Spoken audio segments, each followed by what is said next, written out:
Hello students, now in today's SGP lecture in unit 4 protection of transformer, alternator, motor and bus bars, we are going to study about the percentage biased differential relay for power transformer protection.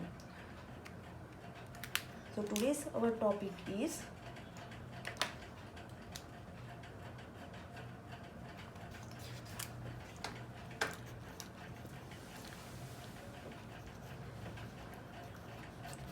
percentage biased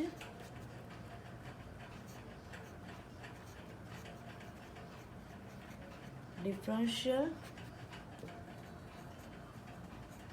relay for transformer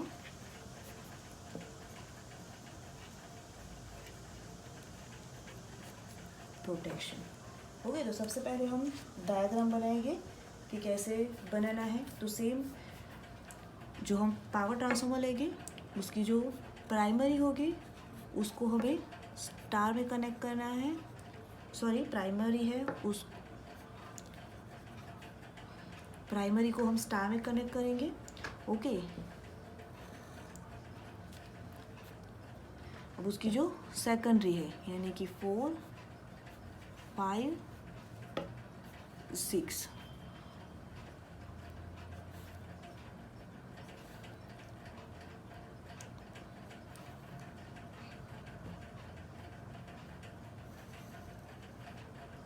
तो यहाँ पे हमें line जो transmission line है उसको हम खींच लेंगे ठीक तक.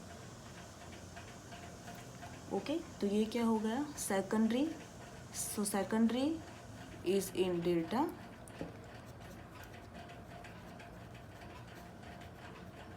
Primary in star.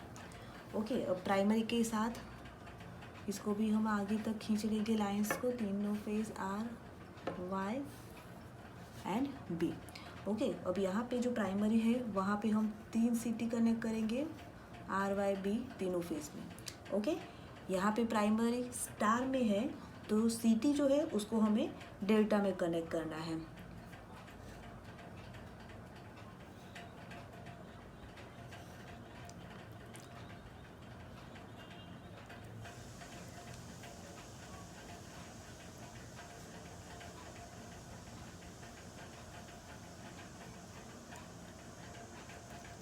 अब तीनों जो सीटी हैं उसको हम रिस्ट्रेनिंग कॉइल से कनेक्ट करेंगे यानी कि 1.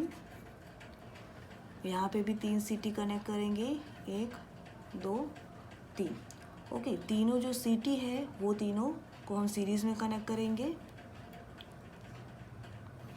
जो फर्स्ट सीटी है उसको दोनों की फर्स्ट सीटी में रिस्ट्रेनिंग कॉइल 1.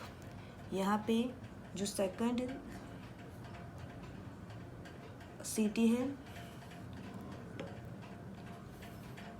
उसको रिस्ट्रेनिंग कॉइल से यहाँ पे दूसरी सीटी के साथ कनेक्ट करेंगे और जो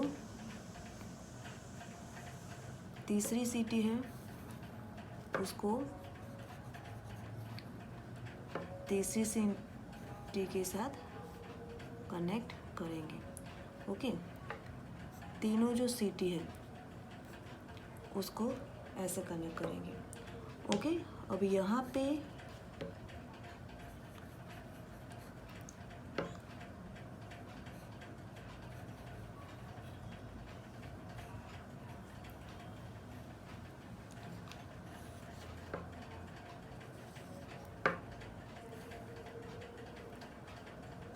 जो रिस्ट्रेनिंग कॉइल का जो मिड पॉइंट है वहाँ पे हम न्यूट्रल और मिड पॉइंट के साथ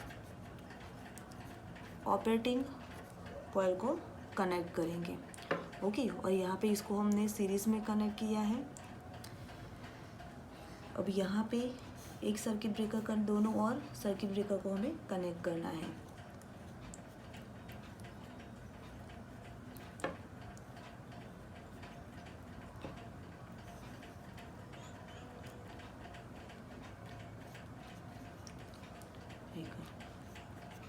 प्राइमरी में सेकेंडरी CT कनेक्ट की है, उसको हम बोलेंगे CT1 and it is connected in star.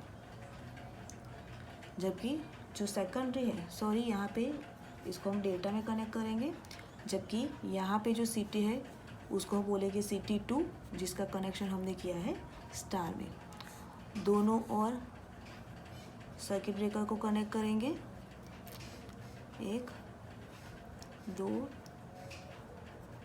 3।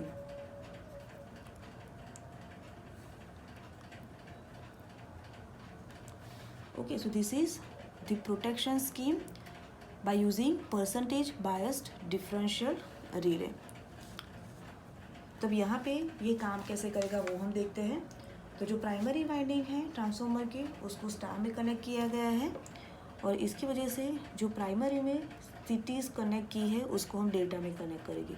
Same way transformer की जो सेकेंडरी है वो डेल्टा में कनेक्टेड है, तो इसके साथ जो CT हम कनेक्ट करेंगे उसको हम स्टार में कनेक्ट करेंगे। तो इसकी वजह से क्या होगा कि अगर प्राइमरी एंड सेकेंडरी के बीच में जो क्वांटिटीज़ है अगर उसमें कोई भी फेज डिस्प्लेसमेंट होगा तो उस टाइम पे कोई भी अनबैलेंस्ड करंट है वो रिले में से फ्लो होगा नहीं। यानी कि by using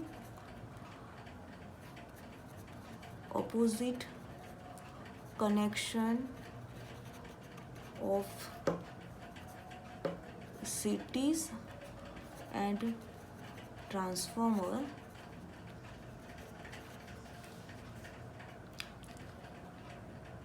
we can prevent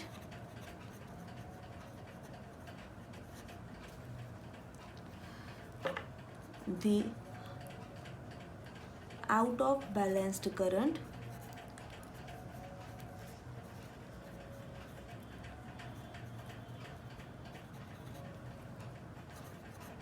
flowing through the relay coil due to the phase displacement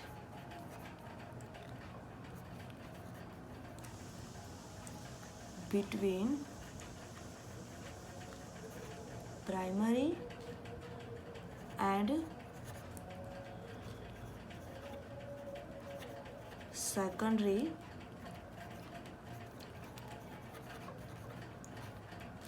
in healthy condition.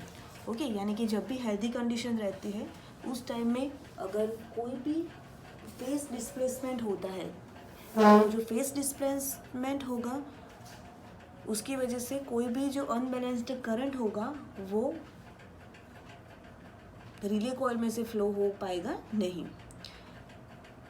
जो रिस्ट्रेनिंग कॉइल है यानी कि 1, 2 एंड 3, इसको हम बोलेंगे restraining coil.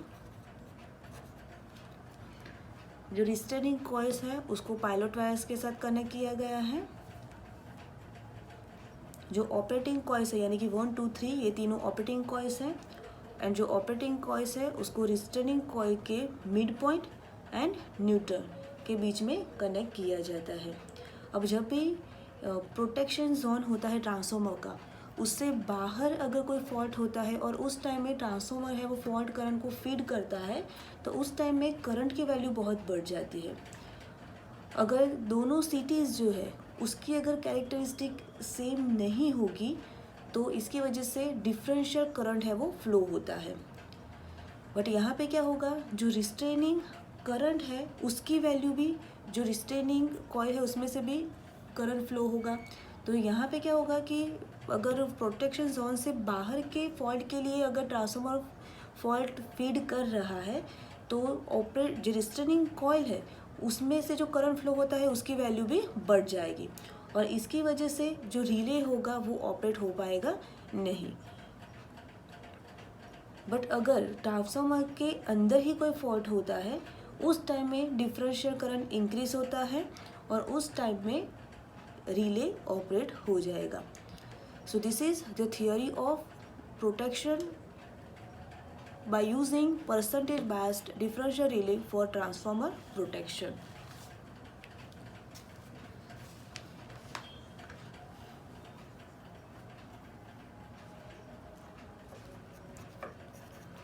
When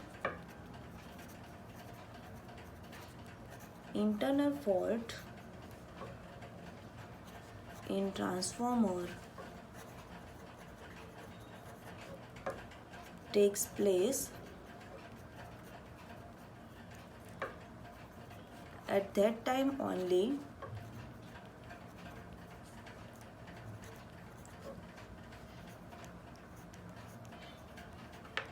differential current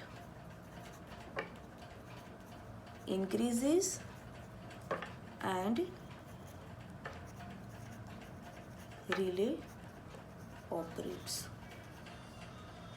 okay, यानी कि जब फॉल्ट करंट को जब फीड करेगा ट्रांसफार्मर कि जो उसके प्रोटेक्शन जोन से बाहर है, तो उस टाइम में अगर दोनों जो सीटी है उसकी कैरेक्टरिस्टिक भी आइडेंटिकल नहीं होगी, तो उस टाइम में डिफरेंशियल करंट है उसकी वैल्यू इंक्रीज होगी. बट यहाँ पे जो रिस्ट्रेनिंग करंट है होगा, जो रिस्ट्रेनिंग कॉइल में फ्लो होता है, उसकी वैल्यू भी इतनी ही बढ़ेगी और इसकी वजह से रिले ऑपरेट हो पाएगा नहीं.